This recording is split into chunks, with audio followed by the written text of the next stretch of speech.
അസ്സലാമു അലൈക്കും വറഹ്മത്തുള്ളാഹി വബറകാതുഹു. മുബാദറയിലുള്ള പ്രിയപ്പെട്ടവരെ, സൂറത്തുൽ ഹദീദിലെ 10-ാമത്തെ ആയത്ത് മുതലുള്ള വിശദീകരണമാണ് ഇന്നത്തെ ക്ലാസ്സിൽ പറയുന്നത്. ബിസ്മില്ലാഹിർ റഹ്മാനിർ റഹീം. വമാ ലക്കും അല്ലാ تنفقوا في سبيل الله ولله ميراث السماوات والأرض لا يستوي منكم من أنفق من قبل الفتح وقاتل أولئك أعظم درجة من الذين أنفقوا من بعد وقاتلوا وكلا وعد الله الحسنى والله بما تعملون خبير. وما لكم ألا تنفقوا في سبيل الله. അല്ലാഹുവിന്റെ മാർഗ്ഗത്തിൽ ചെലവഴിക്കാതിരിക്കുവാൻ നിങ്ങൾക്കെന്താണ്? വമാലക്കും നിങ്ങൾക്കെന്താണ്? അല്ലാ തുൻഫിഖു നിങ്ങൾ ചെലവഴിക്കാതിരിക്കുവാൻ ഫീ സബീലില്ലാഹി അല്ലാഹുവിന്റെ മാർഗ്ഗത്തിൽ ദാനം ചെയ്യാനും ധർമ്മം ചെയ്യാനും സ്വതക്ക ചെയ്യാനും നിങ്ങൾ എന്തിനാണ് മടി കാണിക്കുന്നത്? സ്വതക്ക ചെയ്യാതിരിക്കാൻ മാത്രം നിങ്ങൾക്ക് എന്ത് സംഭവിച്ചു? വലില്ലാഹി മീറാസുസ് സമാവാതി വൽ അർദ്. ആകാശങ്ങളുടെയും ഭൂമിയുടെയും അനന്തരാവകാശം അല്ലാഹുവിനാണ്. എല്ലാം അല്ലാഹുവിന്റെ ഉടമയിലുള്ളതാണ്. എന്നിട്ടും നിങ്ങൾ ചെലവഴിക്കാൻ മടി കാണിക്കുന്നത് എന്താണ്? ലാ യസ്തവി മിൻകും മൻ അൻഫഖ മിൻ ഖബ്ലിൽ ഫത്ഹി വഖാതൽ. നിങ്ങളിൽ നിന്ന് വിജയത്തിന്റെ മുമ്പ് അഥവാ മക്കാ ഫത്ഹിന്റെ മുമ്പ് ചെലവഴിക്കുകയും യുദ്ധം ചെയ്യുകയും ചെയ്തവർ അങ്ങനെ ചെയ്യാത്തവരോട് സമമായിരിക്കുകയില്ല. ലാ യസ്തവി സമമാവുകയില്ല മിൻകും നിങ്ങളിൽ നിന്ന് മൻ അൻഫഖ ചെലവഴിച്ചവർ, ദാനം ചെയ്തവർ, സ്വതക്ക ചെയ്തവർ. എപ്പോൾ? മിൻ ഖബ്ലിൽ ഫത്ഹി മക്കാ വിജയത്തിന്റെ മുമ്പ്. ഫത്ഹിന്റെ വിജയത്തിന്റെ മുമ്പ് എന്ന് പറഞ്ഞാൽ മക്കം ഫത്ഹിന്റെ മുമ്പ്, മക്ക കീഴടക്കുന്നതിന്റെ മുമ്പ്, ആ മഹാവിജയമുണ്ടാകുന്നതിന്റെ മുമ്പ് ദാനം ചെയ്തവർ സമമാവുകയില്ല. അങ്ങനെ ചെയ്യാത്തവരോട് സമമാവുകയില്ല. വഖാതല യുദ്ധം ചെയ്യുകയും ചെയ്തവർ.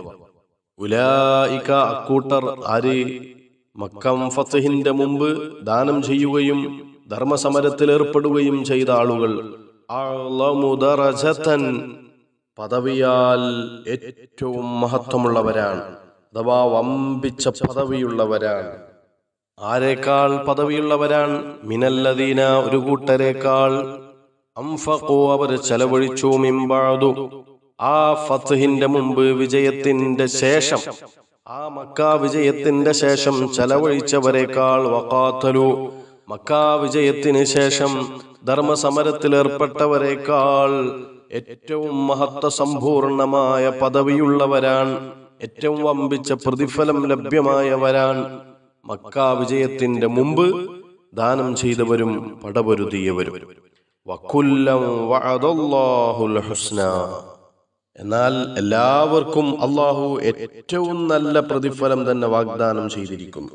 വകുല്ലൻ എല്ലാവർക്കും, അഥവാ മക്കാ ഫത്ഹിന്റെ മുമ്പ് ദാനം ചെയ്തവരും മക്കാ ഫത്ഹിന് ശേഷം ദാനം ചെയ്തവരും എല്ലാവർക്കും അല്ലാഹു കരാർ ചെയ്തിരിക്കുന്നു. അൽ ഹുസ്ന ഏറ്റവും നല്ല പ്രതിഫലം തന്നെ വാഗ്ദാനം ചെയ്തിരിക്കുന്നു. അപ്പോ മുമ്പ് ദാനം ചെയ്താലും ശേഷം ദാനം ചെയ്താലും എല്ലാറ്റിനും പ്രതിഫലമുണ്ട്. പക്ഷേ ആ മുമ്പ് ദാനം ചെയ്തവർക്കാണ് ഏറ്റവും വമ്പിച്ച പ്രതിഫലമുള്ളത്. വല്ലാഹു ബിമാ തഅമലൂന ഖബീർ. നിങ്ങൾ പ്രവർത്തിക്കുന്നതിനെ പറ്റി അല്ലാഹു സൂക്ഷ്മമായി അറിയുന്നവനാണ്. ഈ ആയത്തിൽ പറയുന്ന കാര്യം എല്ലാം അല്ലാഹുവിന്റെ അധീനതയിലുള്ളതാണ്, അല്ലാഹുവിന്റെ അധികാരത്തിലുള്ളവരാണ്.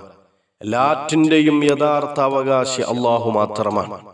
നാം ദാനം ചെയ്യുന്നതിനെ, സ്വതക്ക ചെയ്യുന്നതിനെ ഏറ്റവും അറിയുന്നവൻ അല്ലാഹുവാണ്. എന്നാൽ നമ്മൾ സ്വതക്ക നൽകിയാൽ അത് ഇരട്ടിക്കുമേൽ ഇരട്ടി പ്രതിഫലം തരാൻ കഴിവുള്ളവനും അല്ലാഹുവാണ്. ഇങ്ങനെയൊക്കെ ആയിരിക്കവേ എന്നിട്ടും എന്തേ സ്വതക്ക ചെയ്യാതിരിക്കുന്നത്, എന്നിട്ടും എന്തേ ദാനം ചെയ്യാതിരിക്കുന്നത് എന്ന് അല്ലാഹു തആല ചോദിക്കുകയാണ്. അതുപോലെ മക്ക ഫത്ഹിന്റെ മുമ്പ് ദാനം ചെയ്തവരും ശേഷം ദാനം ചെയ്തവരും തമ്മിൽ വ്യത്യാസമുണ്ട്.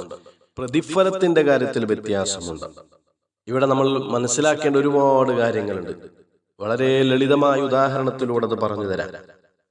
ദാഹിച്ചവശനായ ഒരാൾ, അദ്ദേഹത്തിന് കുടിക്കാൻ വേണ്ടി ഒരു ഗ്ലാസ് വെള്ളം നമ്മൾ ദാനം ചെയ്താൽ അത് വലിയൊരു സ്വതക്കയാണ്. എന്നാൽ വയറ് നിറഞ്ഞു നിൽക്കുന്ന ഒരാള്, അദ്ദേഹത്തിന് കഴിക്കാനുള്ള ഇനിയും ധാരാളം ഭക്ഷണം നമ്മൾ ദാനം ചെയ്താൽ അതും സ്വതക്കയാണ്. പക്ഷെ അതിനേക്കാൾ വലിയ സ്വതക്കയാണ് നേരത്തെ ആ വിശന്നവൻ ഒരു ഗ്ലാസ് വെള്ളം കൊടുത്തിട്ടുണ്ടെങ്കിൽ ആ ഒരു ഗ്ലാസ് വെള്ളം സ്വതക്ക നൽകുക എന്നുള്ളത് ഈ വയറ് നിറഞ്ഞവന് ഭക്ഷണം നൽകുന്നതിനേക്കാൾ വലിയ പ്രതിഫലമുള്ളതാണ്. പക്ഷെ രണ്ടും സ്വതക്കയാണ്, രണ്ടിനും പ്രതിഫലമുണ്ട്. പക്ഷേ ചില സന്ദർഭത്തിനനുസരിച്ച്, ചില സാഹചര്യത്തിനനുസരിച്ച്, ചില സമയത്തിനനുസരിച്ച് ഒരേ നന്മക്ക് തന്നെ വ്യത്യസ്തങ്ങളായ പ്രതിഫലങ്ങളാണ് ലഭ്യമാകുക. രണ്ടുപേർക്ക് 100 രൂപ ദാനം ചെയ്തു, എന്നാൽ അതിലൊരാൾ നമ്മുടെ കുടുംബക്കാരനാണ്. അങ്ങനെയാണെങ്കിൽ ആ കുടുംബക്കാരന് കൊടുത്ത 100 രൂപക്ക് വലിയ പ്രതിഫലമാണ്. അപ്പോ ആ വാങ്ങുന്ന ആള് മാറിയപ്പോ പ്രതിഫലത്തിൽ മാറ്റം വന്നു. അതുപോലെ റമദാൻ മാസം സ്വതക്ക നൽകുന്നതിന് ഇരട്ടിക്കുമേൽ ഇരട്ടി പ്രതിഫലാണ്. റമദാൻ മാസമല്ലാത്ത മാസങ്ങളിൽ ദാനം ചെയ്യുന്നതിനേക്കാൾ ഫലം കൂടുതലാണ്. അപ്പൊ സമയം മാറിയപ്പോ അവിടെയും പ്രതിഫലം കൂടി. അപ്പോൾ മക്ക ഫത്ഹിന്റെ മുമ്പ് ദാനം ചെയ്യുക എന്ന് പറഞ്ഞാൽ അത് ഏറ്റവും അനിവാര്യമായ ഘട്ടമായിരുന്നു. ആ ഘട്ടത്തിൽ സ്വതക്ക ചെയ്തവർ അബൂബക്കർ സിദ്ദീഖ് റളിയല്ലാഹു അൻഹു, അബൂബക്കർ സിദ്ദീഖ് റളിയല്ലാഹു അൻഹുവിന്റെ സ്വതക്ക എനിക്ക് ഉപകാരപ്പെട്ടതുപോലെ മറ്റൊരാളുടെയും ദാനം എനിക്ക് ഉപകാരപ്പെട്ടിട്ടില്ല എന്ന് കമാ ഖാല റസൂലുള്ളാഹി സ്വല്ലല്ലാഹു അലൈഹി വസല്ലം തങ്ങൾ പറഞ്ഞിട്ടുണ്ട്. കാരണം ഏറ്റവും അനിവാര്യമായ ഘട്ടങ്ങളിലായിരുന്നു സിദ്ദീഖ് റളിയല്ലാഹു അൻഹുവിന്റെ ഇടപെടലുണ്ടായത്. ഇനി സ്വഹാബിമാരുടെ ദാനവും സ്വഹാബികളുടെ നന്മകളും അതിന് നാം ചെയ്യുന്ന നന്മകളെക്കാൾ വലിയ പ്രതിഫലം. നബി സല്ലല്ലാഹു അലൈഹി വസല്ലം തങ്ങൾ പറഞ്ഞല്ലോ, ലാ തസുബ്ബു സ്വഹാബി, എന്റെ സ്വഹാബികളെ നിങ്ങൾ ചീത്ത പറയരുത്. ഫവല്ലദീ നഫ്സി മുഹമ്മദിൻ ബിയദിഹി, ആരുടെ കയ്യിലാണോ ഈ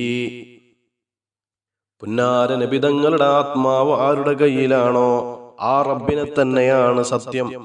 എത്രയോ കാലശേഷം ഈ ഭൂമിയിലേക്ക് പിറന്നു വീണ നമ്മൾ, നബി സല്ലല്ലാഹു അലൈഹി വസല്ലമ തങ്ങളെ കാണാൻ ഭാഗ്യം ലഭിക്കാത്ത നമ്മൾ, നാം ഉഹുദ് മലയോളം ദാനം ചെയ്തു കഴിഞ്ഞാലും അത് റസൂലുള്ളാഹിനെ കണ്ണുകൊണ്ട് കണ്ടു വിശ്വസിച്ച സ്വഹാബികൾ, ആ സ്വഹാബികൾ ദാനം ചെയ്ത ഒരു മുദ്ദ് ധാന്യം, ഒരു സേറ് ധാന്യം ആ സ്വഹാബികൾ സ്വതക്ക ചെയ്താൽ ആ സ്വതക്കയോളം എത്തുകയില്ല ഉഹുദ് മലയോളം സ്വർണം നമ്മൾ ദാനം ചെയ്താൽ പോലും. അപ്പോൾ ആലോചിച്ചു നോക്കൂ, ആ സ്വഹാബത്ത് ചെയ്ത ഒരു സേറ്, ഒരു മുദ്ദ് ധാന്യം സ്വതക്ക ചെയ്തത് അതിനോളെത്തൂല നമ്മൾ ഒരു ഉഹുദ് മലയോളം സ്വർണം ദാനം ചെയ്താൽ പോലും. ഒന്ന് ആലോചിച്ചു നോക്ക് സ്വഹാബത്തിന്റെ ഒരു മഹത്വം. ഇനി സ്വതക്ക ചെയ്യുന്നവരുടെ നിയ്യത്തിനനുസരിച്ചും ഉദ്ദേശ്യശുദ്ധിക്കനുസരിച്ചും പ്രതിഫലത്തിൽ ഏറ്റ വ്യത്യാസമുണ്ടാകും. നല്ല നിയ്യത്തോടുകൂടി നാളെ പരലോകത്ത് പ്രതിഫലം കിട്ടുന്ന നന്മയാണെന്ന ചിന്തയോടുകൂടി ഒരാൾക്കൊരു 10 രൂപ ദാനം ചെയ്യുന്നതും, എന്നാൽ വീട്ടിലേക്ക് വന്ന യാചകൻ ശല്യമായല്ലോ, ഒന്നും കൊടുക്കാതെ വിട്ടാൽ അതും ഇടങ്ങാറാണല്ലോ എന്ന് വിചാരിച്ച് വളരെ മടുപ്പുള്ള മനസ്സോടെ വെറുപ്പോടുകൂടി ഒരു 100 രൂപ ദാനം ചെയ്യുന്നതും 100 രൂപ സ്വതക്ക നൽകുന്നതും തമ്മിൽ വലിയ വ്യത്യാസമുണ്ട്. അത് 100 അല്ല, 1 കോടി ധർമ്മം ചെയ്താലും ആ 1 കോടിയേക്കാൾ വലിയ പ്രതിഫലമാണ് നല്ല മനസ്സോടുകൂടി കൊടുക്കുന്ന 10 രൂപക്ക്. അതുകൊണ്ട് തന്നെ ദാനം ചെയ്യുമ്പോൾ, സ്വതക്ക ചെയ്യുമ്പോൾ നല്ല നിയ്യത്തോടുകൂടി കൊടുക്കുക. ഇരട്ടിക്കുമേലിരട്ടി പ്രതിഫലം അള്ളാഹു അതിനൊക്കെ വാഗ്ദാനം ചെയ്യുന്നുണ്ട്. അള്ളാഹു സ്വീകരിക്കട്ടെ. ബാക്കി ഭാഗം അടുത്ത ക്ലാസ്സിൽ പറയാം ഇൻഷാ അല്ലാഹ്. അസ്സലാമു അലൈക്കും വറഹ്മത്തുള്ളാഹി.